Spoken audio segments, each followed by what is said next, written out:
Once வந்து பார்த்தீங்கன்னா, எப்போ இந்த டிவி வர ஆரம்பிச்சுச்சோ, அந்த டிவி வந்ததுக்கப்புறம் எந்த ப்ராடக்ட் வந்து மார்க்கெட்டில் அவைலபிளாக இருக்குது அப்படின்றது உங்களோட வீட்டுக்குள்ளேயே வர ஆரம்பிச்சிருச்சு. அதுக்கு முன்னாடி என்னென்னா, நம்ம எங்கேயாவது வெளியே போனால் மட்டும்தான் இந்த ப்ராடக்ட்ஸ்லாம் இருக்குது, இப்படி ஒன்று இருக்குது அப்படின்றதுக்கு நம்மளுக்கு தெரியக்கூடிய வாய்ப்புகள் இருந்தது. கரண்ட் ப்ரெசென்ட்டில் வந்து நம்ம ₹1,00,000 கொடுத்தாலுமே, இன்னைக்குள்ளே நீங்கள் செலவு பண்ணுங்கன்னு சொன்னாலுமே, அதை நம்ம வந்து ½ அன் ஹவர்லேயே செலவு பண்ண முடியும். தென் வந்து ஒரு ½ டேலேயே செலவு பண்ண முடியும். ஈவினிங் போல் வந்து நம்ம மேற்கொண்டு காசு கேட்போம், இன்னும் கொஞ்சம் எனக்கு செலவு பண்ணுற காசு வேணும் அப்படின்னு. ஸோ அவ்வளோ அவென்யூஸ் வந்து எக்ஸ்பென்சஸ்லையும் சரி, அவ்வளோ ஃபெசிலிட்டிஸ்ன்றது அவ்வளோ தூரம் எக்ஸ்பென்ஷன் ஆயிடுச்சு. ஸோ இதுக்கு வந்து ஃபஸ்ட்டு ஆரம்பித்த காலகட்டம் வந்து பார்த்திங்கன்னா, அந்த டிவின்றான். மொபைல் ஃபோன் நல்லாவே இருக்கும், லேப்டாப்ஸ் நல்லாவே இருக்கும், கார் நல்லாவே இருக்கும், டூ வீலரை வந்து நம்ம ஃபுல்லாக யூஸ் பண்ணியிருக்க மாட்டோம்.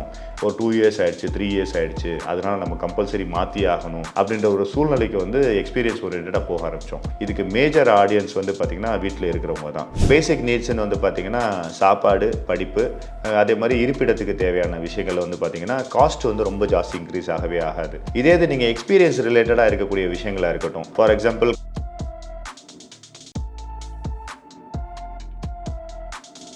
நேயர்களுக்கு வணக்கம். நான் அஜ்மல், ஃபின்வேலட்லேருந்து. இன்றைக்கி டாபிக் என்ன பார்க்க போகிறோம் அப்படின்னா, விமன் தன்னோட ஃபினான்ஷியலை வந்து எப்படி பிளான் பண்ணிக்கணும் அப்படின்றது தான் நம்ம பார்க்க போகிறோம். நான் உங்களை வந்து இந்த ஃபினான்ஷியல் பிளானிங்க்கு போகிறதுக்கு முன்னாடி, இந்த டிவியெல்லாம் வரதுக்கு முன்னாடி இருந்த காலகட்டத்துக்கு நான் உங்களை கொண்டு போகிறேன். ரைட், இப்போ வந்து டிவி வரதுக்கு முன்னாடி எந்த ஒரு ப்ராடக்ட்டை நம்ம பை பண்ணணும் அப்படின்னா, அது எந்த ரூபத்தில் நம்மளை வந்து ரீச் பண்ணணும்னா, ஒன்று நியூஸ் பேப்பர் மூலயமா ரீச் பண்ணும், இல்லாட்டி ஏதாவது சினிமா தியேட்டருக்கு போகிறோன்னா அங்கே ஏதாவது நோட்டீஸை வந்து பப்ளிஷ் பண்ணியிருப்பாங்க. ஆர்எல்ஸ் வந்து நம்ம ப்ராடக்ட் வாங்கக்கூடிய பக்கத்தில் இருந்து சின்ன சின்ன பெட்டி கடையில் வந்து பார்த்தீங்கன்னா நிறைய போஸ்டர்ஸ் ஒட்டி இருந்திருப்பாங்க.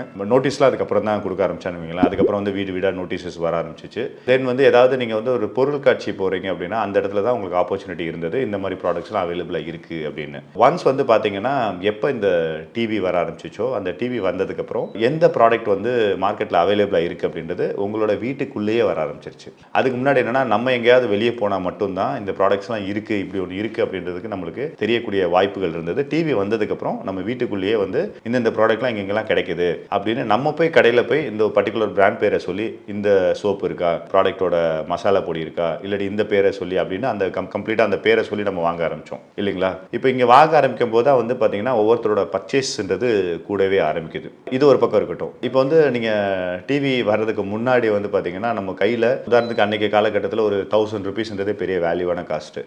₹1000 கொடுத்துட்டு இன்னைக்கு எப்படியாவது இன்னைக்குள்ளே நீங்கள் செலவு பண்ணுங்க அப்படின்னு சொல்லியிருந்தாங்க அப்படின்னா, நம்ம டெஃபினெட்லி என்ன பண்ணியிருப்போம்னா, ஒரு படத்துக்கு போயிருப்போம், இல்லாட்டி ஒரு பிரபலமான ஹோட்டலில் போய் சாப்பிட்ருப்போம். அப்படி நம்மளுக்கு பிடிச்ச ஹோட்டலில் போய் சாப்பிட்ருப்போம். அப்படி சாப்பிட்டாலுமே மிஞ்சி மிஞ்சி போனால் ஒரு ₹100 ₹150 செலவாயிருக்கும் அன்றைக்கி இருந்த காஸ்ட் படி. கிட்டத்தட்ட அதில் இருக்கக்கூடிய 50% காஸ்ட்டையாவது இல்லை 60% காஸ்ட்டையாவது நம்ம வீட்டுக்கு கொண்டு வந்திருப்போம். அவ்வளோதான் செலவு பண்ண முடிஞ்சிச்சு அப்படின்னு. பட் இன்னைக்கு கரண்ட் ப்ரெசென்ட்டில் வந்து நம்ம ₹1,00,000 கொடுத்தாலுமே, இன்னைக்குள்ளே நீங்கள் செலவு பண்ணுங்கன்னு சொன்னாலுமே, அதை நம்ம வந்து ½ அன் ஹவர்லேயே செலவு பண்ண முடியும். தென் வந்து ஒரு ½ டேலேயே செலவு பண்ண முடியும். ஈவினிங் போல் வந்து நம்ம மேற்கொண்டு காசு கேட்போம், இன்னும் கொஞ்சம் எனக்கு செலவு பண்ணுற காசு வேணும் அப்படின்னு. ஸோ அவ்வளோ அவென்யூஸ் வந்து எக்ஸ்பென்சஸ்லையும் சரி, அவ்வளோ ஃபெசிலிட்டிஸ்ன்றது அவ்வளோ தூரம் எக்ஸ்பென்ஷன் ஆயிடுச்சு. ஸோ இதுக்கு வந்து ஃபஸ்ட்டு ஆரம்பித்த காலகட்டம் வந்து பார்த்திங்கன்னா அந்த டிவின்றான். நான் டிவிக்கு அகேன்ஸ்டெல்லாம் சொல்லலை. டிவி எப்போ உள்ளே வர ஆரம்பிச்சிச்சோ அப்போ வந்து வீட்டில் இருக்கிற குழந்தைங்களாக இருக்கட்டும், வீட்டில் இருக்கக்கூடிய பெண்களாக இருக்கட்டும், அவங்களுக்கு எப்படி செலவு பண்ணலாம் அப்படின்ற ஒரு இன்ஃபர்மேஷன் வந்து டிவி மூலியமாக தான் கொடுத்தாங்க. சரி, ஏன்னா அந்த டிவி வந்து பெரிய டார்கெட் ஆடியன்ஸே யார் அப்படின்னா, வீட்டை விட்டு வெளியே போகாமல் இருந்தவங்களுக்கும், தென் வந்து நிறையா இடத்துல போய் இந்த மாதிரி ப்ராடக்ட்ஸ்லாம் அவைலபிளாக இருக்கணும்னு தெரிஞ்சிக்கக்கூடிய ஆப்பர்ச்சுனிட்டி இல்லாத குழந்தைங்களும் விமன் இருக்கும்போது தான் அது வந்தது. தப்பு இல்லை. ஏன்னா நிறைய விஷயங்கள் டிவியில் வரக்கூடிய நிறைய விஷயங்கள் நல்ல விஷயங்கள் இருக்க தான் செய்யுது, அவேர்னஸஸ் இருக்க தான் செய்யுது. ஸோ தட் அதுக்கப்புறம் என்ன லைஃப் எப்படி மாற ஆரம்பிச்சிச்சு அப்படின்னா, நம்ம டிவியை பார்ப்போம். நம்ம வந்து ஒரு டிவியில் வந்து ஒரு நம்மளுக்கு பிடிச்ச ஒரு நடிகரோட படத்தோட அட்வர்டைஸ்மெண்ட் வரும், அந்த படத்துக்கு போவோம். தென் வந்து இந்த இடத்துல வந்து எக்ஸிபிஷன் போட்டிருக்காங்க, இல்லை இந்த இடத்துல டூர்ஸ் கூட்டு போகிறாங்க, இந்த இடத்துல பர்டிகுலராக மேலா மாதிரி போட்டிருக்காங்க, இந்த இடத்துல ஒரு ஃபுட் பஜார் மாதிரி போட்டிருக்காங்க அப்படின்னு நிறைய தகவல் வர ஆரம்பிக்கும் போது என்னென்னா, நம்ம லைஃப் ஸ்டைல் எக்ஸ்பென்சஸாக இருக்கட்டும், லைஃப் ஸ்டைல் எக்ஸ்பென்சஸில் ஃபுட்டு, ட்ரெஸ் மெட்டீரியல் இருக்கட்டும், இல்லாட்டி நம்மளுக்கு வந்து ஹோம் அப்ளைன்சஸாக இருக்கட்டும், இதெல்லாம் நம்ம வாங்க ஆரம்பித்தோம். அதுக்கப்புறம் ஒரு காலகட்டம் என்ன வந்தது அப்படின்னா, ஒரு கம்ஃபர்ட் ஜோனில் ட்ராவல் பண்ணதுக்கப்புறம் வந்து எக்ஸ்பீரியன்ஸ்க்கு உண்டான விஷயங்கள் பண்ண ஆரம்பிச்சிட்டோம். அதாவது டிவி வரதுக்கு முன்னாடி நிறைய விஷயங்கள் நம்மளுக்கு வந்து, உதாரணத்துக்கு நம்ம வந்து மிக்சி இல்லாமல் இருந்தது, கிரைண்டர் இல்லாமல் இருந்தது. ஸோ இதெல்லாம் வந்து என்னென்னா நம்மளோட வேலைப்பளுகள் குறைக்கக்கூடியது இல்லையா. அதுக்கப்புறம் வந்து அதெல்லாம் வீட்டுக்குள்ளே வந்துச்சு. இதெல்லாம் நம்ம பண்ணோம், இதெல்லாம் தப்பு சொல்ல வரல. ஒரு ஃப்ரிட்ஜ் இருந்தது, ஃப்ரிட்ஜை வந்து நம்ம வந்து சேவ் பண்ணி வைக்கலாம் திங்ஸ் எல்லாமே. இந்த மாதிரி விஷயங்கள்லாம் ஒரு வீட்டில் ஒரு ப்ராடக்ட்டை வாங்கணும் அப்படின்னா குறைஞ்சபட்சம் ஒரு 5லேருந்து குறைஞ்சபட்சம் ஒரு 8 வருஷம் வரைக்கும் அந்த ப்ராடக்ட் வந்து திருப்பி மாறாமல் இருக்கும். பட் இப்போ ரீசெண்ட் டேஸில் என்ன ஆயிடுச்சு அப்படின்னா நம்ம இது எக்ஸ்பீரியன்ஸ் ஓரியன்டாக போக ஆரம்பிச்சிட்டோம். எக்ஸ்பீரியன்ஸ் ஓரியன்ட் அப்படின்னா இன்னோவேஷனாக இருக்குது. ஒரு ஃப்ரிட்ஜில் வந்து பார்த்தீங்கன்னா பட்டன் தட்டினோம்னா ஐஸ் கியூபாக கொட்டும். அது நம்மளுக்கு தேவையில்லையா அப்படின்றது நம்மளுக்கு தெரியறது கிடையாது. இந்த எக்ஸ்பீரியன்ஸ் ரிலேட்டடாகவே நம்ம வந்து இன்றைக்கி ட்ராவல் பண்ண ஆரம்பிச்சிட்டோம். ஆஃபன்லி எல்லாத்தையுமே மாற்ற ஆரம்பிச்சிட்டோம். மொபைல் ஃபோன் நல்லாவே இருக்கும், லேப்டாப்ஸ் நல்லாவே இருக்கும், கார் நல்லாவே இருக்கும், டூ வீலரை வந்து நம்ம ஃபுல்லாக யூஸ் பண்ணியிருக்க மாட்டோம். ஒரு 2 இயர்ஸ் ஆகிடுச்சு, 3 இயர்ஸ் ஆகிடுச்சு, அதனால் நம்ம கம்பல்சரி மாற்றி ஆகணும் அப்படின்ற ஒரு சூழ்நிலைக்கு வந்து எக்ஸ்பீரியன்ஸ் ஓரியன்டாக போக ஆரம்பித்தோம். இதுக்கு மேஜர் ஆடியன்ஸ் வந்து பார்த்திங்கன்னா வீட்டில் இருக்கிறவங்க தான். விமனாக இருக்கக்கூடிய நீங்கள் வந்து கவனிக்க வேண்டியது என்ன அப்படின்னா, உங்களை வந்து இந்த மார்க்கெட் வந்து கம்ப்ளீட்டாக ஒரு ஸ்பெண்டிங் கல்ச்சருக்கு வந்து தள்ளி விடுதா அப்படின்றத நீங்கள் ரொம்ப இம்பார்ட்டண்ட்டாக பாருங்கள். இன்னொன்று என்ன அப்படின்னா, இப்போ வந்து ரெஸ்பான்சிபிலிட்டியான விஷயங்கள், அதாவது பேசிக் நீட்ஸ்ன்னு சொல்லுவாங்க. பேசிக் நீட்ஸ்ன்னு வந்து பார்த்திங்கன்னா சாப்பாடு, படிப்பு, அதே மாதிரி இருப்பிடத்துக்கு தேவையான விஷயங்கள் வந்து பார்த்தீங்கன்னா காஸ்ட் வந்து ரொம்ப ஜாஸ்தி இன்க்ரீஸ் ஆகவே ஆகாது. இதே இது நீங்கள் எக்ஸ்பீரியன்ஸ் ரிலேட்டடாக இருக்கக்கூடிய விஷயங்களாக இருக்கட்டும். ஃபார் எக்ஸாம்பிள் காஸ்மெட்டிக் ப்ராடக்ட்டே நீங்கள் எடுத்துக்கங்களேன், நிறைய வெரைட்டிஸ் இருக்குது. அதில் போன வருஷம் என்ன விலை வித்துச்சு, அதுக்கு முந்தின வாரம் விலை என்ன வித்துச்சு அப்படின்னு பாருங்கள். சில ப்ராடக்ட்ஸ்லாம் வந்து பிங்க் டேக்ஸ் அப்படின்னு போடுவாங்க. விமன் யூஸ் பண்ணுற ப்ராடக்ட்டுக்கு மட்டும் அதிகமான டேக்ஸ் இருக்கும். ஸோ இதோட இன்ஃப்ளேஷன்லாம் வந்து பார்த்தீங்கன்னா டேக்ஸும் கூட இன்ஃப்ளேஷனும் 15லேருந்து 20% வந்து கூடுதலாக ஆக ஆரம்பிக்குது. அப்போ என்ன நடக்கும் அப்படின்னா, நீங்கள் ஸ்பெண்டிங் நேச்சரும் ஜாஸ்தி பண்ணிக்கிட்டே இருப்பீங்க, அதோட பொருளோட ரேட்டும் ஜாஸ்தி ஆகிட்டே இருக்கும்போது நம்ம வீட்டில் மீன்ஸ் உங்கள் வீட்டில் வந்து உங்கள்கிட்ட இருக்கிற காசை வந்து உங்களால் சேமிக்கவே முடியாது. ஸோ ஃபஸ்ட்டு விஷயம் நீங்கள் செய்ய வேண்டியது, நான் என்ன சொல்கிறேன்னா, இந்த காஸ்மெட்டிக் யூஸ் பண்ணாதீங்க, இந்த ப்ராடக்ட்டில் போகாதீங்க அப்படின்லாம் நீங்கள் பண்ணாமல் ஃபஸ்ட்டு வந்து உங்களுக்கு எது நீடு தேவையாக இருக்குது அப்படின்றத பாருங்கள். அத்தியாவசியமாக தேவையாக இருக்கிற லிஸ்ட் எடுங்க. அந்த இதில் நீங்கள் எந்த வித சாக்ரிஃபைஸும் பண்ண வேண்டாம். அதுக்கப்புறம் வந்து வான்ஸ் அப்படின்னு இருக்கும், அதாவது என்னென்னா லைஃப் ஸ்டைலை மெயின்டைன் பண்ணுறதுக்காண்டி இதெல்லாம் நம்மளுக்கு தேவை அப்படின்னு இருக்கும். அதில்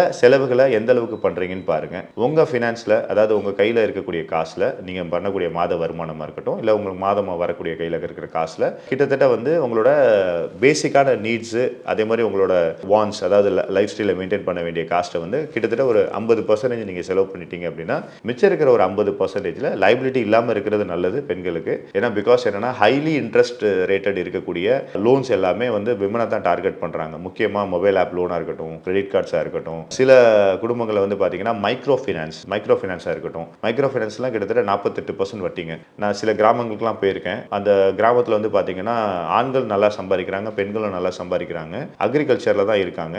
ஆண்கள் வந்து பார்த்தீங்கன்னா சம்பாதிச்ச காசு எல்லாமே வந்து கம்ப்ளீட்டாக குடிச்சு காலி பண்ணிடுறாங்க. பெண்கள் என்ன பண்ணுறாங்கன்னா சர்வேவேல்கே வந்து பார்த்தீங்கன்னா மைக்ரோ ஃபைனான்ஸில் லோன் வாங்கி தான் பண்ணுற மாதிரி இருக்குது. இவங்க 2 பேரோட, அதாவது ஆண்களோட மிஞ்சிற வருமானமும் பெண்களோட கம்ப்ளீட் வருமானம் வட்டி கட்டுற மாதிரி சூழல்கள் பார்க்க முடியுது. அந்த இடத்துல பார்க்கும்போது என்னென்னா பெண்கள் வந்து ஃபினான்ஷியலில் ரொம்ப கஷ்டப்படுறாங்க அப்படின்றத நம்ம நிறைய நேரங்களில் பார்க்க முடியுது. சில நேரங்களில் ஆண்களை இழந்து பெண்கள் வந்து ஒரு சிங்கிள் பேரண்டாக இருக்கக்கூடிய நிலைமையும் பார்க்க முடியுது.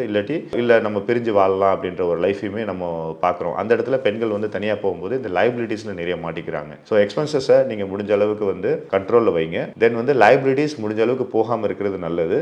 லைபிலிட்டிஸில் இந்த மாதிரி கோல்ட் லோன்ஸ் போய்க்கலாம். எதெல்லாம் வந்து 10% இன்ட்ரெஸ்ட் ரேட்டு கம்மியாக இருக்கோ அதெல்லாம் நீங்கள் சூஸ் பண்ணுங்கள். அதேமே ப்ராடக்ட் ஓரியன்டாக போகாமல் ஏதாவது முன்னேற்றமாக இருக்கக்கூடிய விஷயங்களுக்கு நீங்கள் போங்க. தென் வந்து உங்களோட ஸ்கில்லை நீங்கள் டெஃபினெட்லி டெவலப் பண்ணணும். நீங்கள் எந்த துறையில் வேலை பார்த்தாலும் சரி, இல்லாட்டி ஏதாவது நீங்கள் தொழில் பண்ணாலும் அடுத்து இன்கம் எப்படி ரைஸ் பண்ணலாம். ஏன்னா ஃபைனலாக நம்ம ஒரு ஸ்டேஜ் வரைக்கும் தாங்க எக்ஸ்பென்சஸை கண்ட்ரோல் வைக்க முடியும், லைபிலிட்டி கண்ட்ரோல் வைக்க முடியும். அதுக்கப்புறம் வந்து பார்த்தீங்கன்னா இல்லைங்க இது இல்லாட்டி நம்மளால் சர்வைவல் ஆக முடியாதுங்க, இது பேசிக்காக எனக்கு தேவை அப்படின்ற ஒரு ரவுண்ட் ஃபிகர் வந்ததுக்கப்புறம் அடுத்த கட்டம் பண்ண வேண்டியது என்ன அப்படின்னா இன்கம்மை ரைஸ் பண்ணணும். இன்கம்மை ரைஸ் பண்ணுங்க. உங்கள் துறை சார்ந்தோ இல்லாட்டி உங்கள் துறையில் இவ்வளோதான் லிமிடெட் இன்கம் அப்படின்னா வேறு ஏதாவது துறைக்கு போகலாமா அப்படின்றத பாருங்க. நீங்கள் வேலை பார்க்குற நபராக இருந்தால், தொழில் பண்ணுற நபராக இருந்ததுன்னா தொழில் எப்படி எக்ஸ்பேண்ட் பண்ணலாம், இன்னும் எப்படி நீங்கள் கஸ்டமர்ஸை நிறைய பேரை உள்ள உங்கள் தொழிலுக்கு கொண்டு வரலாம், இன்னும் ரெவன்யூ எப்படி ஜென்ரேட் பண்ணலாம் அப்படின்னு பாருங்க. ரெவன்யூஸை ஜாஸ்தி இன்க்ரீஸ் பண்ணீங்க அப்படின்னா உங்களோட எக்ஸ்பென்சஸ் அண்ட் லைபிலிட்டியை கண்ட்ரோல் வச்சு மிச்சம் இருக்கிறத கொஞ்சம் ப்ராப்பராக டிசிப்ளினாக இன்வெஸ்ட் பண்ண ஆரம்பிங்க. முக்கியமாக பெண்கள் நீங்கள் என்ன நினைக்கக்கூடாதுன்னா இன்றைக்கே இன்வெஸ்ட் பண்ணி நாளைக்கே எனக்கு வந்து பணம் வரணும். ஏன்னா நேச்சராக வந்து நம்ம நிறைய எக்ஸ்பென்சஸ் பண்ணுறதுனால பணம் இருந்தால் எக்ஸ்பென்சஸ் பண்ணிடுவேன் அப்படின்ற ஒரு தாட் ப்ராசஸில் நான் நிறைய பேரை பார்த்துருக்கேன், என் ஃப்ரெண்ட்ஸ் இருக்காங்க. ஸோ அந்த மாதிரி இருக்கும்போது நீங்கள் வந்து லாங் டேர்ம் இன்வெஸ்ட்மெண்ட்டை நீங்கள் வந்து பண்ணாமல் ஷார்ட் டேர்மில் பண்ணி அப்பப்போ பிரேக் பண்ணி நீங்கள் ஸ்பெண்ட் பண்ணிங்க அப்படின்னா வெல்த்ன்றது கிரியேட் ஆகாது. நீங்கள் வந்து ஒரு கன்சிஸ்டண்ட்டாக ஒரு 10 இயர்ஸ் 15 இயர்ஸ் முடிஞ்ச அளவுக்கு கோல் ரிலேட்டடாக போங்க. ஃபஸ்ட்டு வந்து உங்கள் பையனுக்கு பொண்ணுக்கு படிப்புக்கும் கல்யாணத்துக்கும் எது வேணும்னு பாருங்கள். இல்லை ஆப்வியஸ்லி அது வந்து ஃபேமிலியில் இன்னொருத்தர் கவனிச்சிக்கிறாரு அப்படின்னா உங்களுக்கு தேவையான விஷயங்களை நீங்கள் சஸ்டைனபிளாக போக ஆரம்பிங்க. இப்போ வந்து நீங்கள் ஒரு வெல்த்தை வந்து உதாரணத்துக்கு நீங்கள் வந்து ஒரு 15 இயர்ஸை கன்சிஸ்டண்ட்டாக இன்வெஸ்ட்மெண்ட் பண்ணுறீங்க, ஒரு 1 crore போர்ட்ஃபோலியோ உங்கள் பேரில் நீங்கள் பில்ட் பண்ணிக்கிறீங்க அப்படின்னா அதை நீங்கள் வந்து ஒரு எப்படியில் கன்வெர்ட் பண்ணி வச்சாலும் 6% இன்ட்ரெஸ்ட் ரேட் எடுத்துக்கிட்டாலுமே ஒரு வருஷத்துக்கு 6 லட்ச ரூபா வரும். மாச மாதத்துக்கு 50,000 ரூபா வரதுக்கு வாய்ப்பு இருக்குது. ஸோ தட் அப்போ மாதத்துக்கு 50,000 ரூபா வந்துச்சுன்னா நீங்கள் யாரையுமே டிபெண்ட் பண்ணி இருக்கணும்னு அவசியம் இல்லை எக்ஸ்பென்சஸ் பண்ணுறதுக்கு. அது வரைக்கும் கொஞ்சம் பொறுமையாக இருக்கணும். ஸோ தட் உங்களோட ஃபினான்ஸை வந்து நீங்கள் செல்ஃப் சஸ்டெயினாக மாற்றிக்கிட்டீங்க அப்படின்னா ஒரு ஸ்டேஜ் வரும்போது என்னன்னா நீங்கள் யாரையுமே உங்கள் பையனையோ பொண்ணையோ இல்லாட்டி உங்கள் வீட்டுக்காரையோ டிபெண்ட் பண்ணி எக்ஸ்பென்சஸில் இருக்க வேண்டிய அவசியம் இல்லை. ஸோ தட் வந்து நீங்கள் ஐடியலாக இருக்கிற நபராக இருந்ததுன்னா டெஃபினெட்லி ஒரு ஸ்டேஜில் வந்து இன்கம் எப்படி ஜென்ரேட் பண்ணலாம், ஏதாவது பிஸ்னஸ் ஸ்டார்ட் பண்ண முடியுமா அப்படின்றத கொஞ்சம் நல்லா பாருங்கள். அதுக்கு தகுந்த மாதிரி உங்கள் ஃபினான்ஸை மேனேஜ் பண்ணீங்க அப்படின்னா, ஏன்னா விமனோட ஃபினான்ஸ் வந்து ஒரு ப்ராப்பரான முறையில் மேனேஜ் ஆச்சு அப்படின்னா அந்த ஃபேமிலியே ரொம்ப நல்லாயிருக்கும், அடுத்து வர தலைமுறையும் ரொம்ப நல்லாயிருக்கும். So that women is very important in finance segment. Definitely இந்த வீடியோ வந்து உங்களுக்கு யூஸ்ஃபுல்லாக இருக்கும்னு நினைக்கிறேன். நான் இதே மாதிரி ஒரு பெட்டரான ஒரு நல்ல ஒரு கண்டென்ட்டோட ஒரு இன்ஃபர்மேஷனோட அடுத்த வீடியோவில் உங்களை வந்து மீட் பண்ணுறேன். தேங்க்யூ. இந்த வீடியோ உங்களுக்கு பிடிச்சிருந்தா லைக் பண்ணுங்க, ஷேர் பண்ணுங்க, கமெண்ட் பண்ணுங்க. மறக்காம வெல்த் பாட்காஸ்ட் தமிழை சப்ஸ்கிரைப் பண்ணுங்க.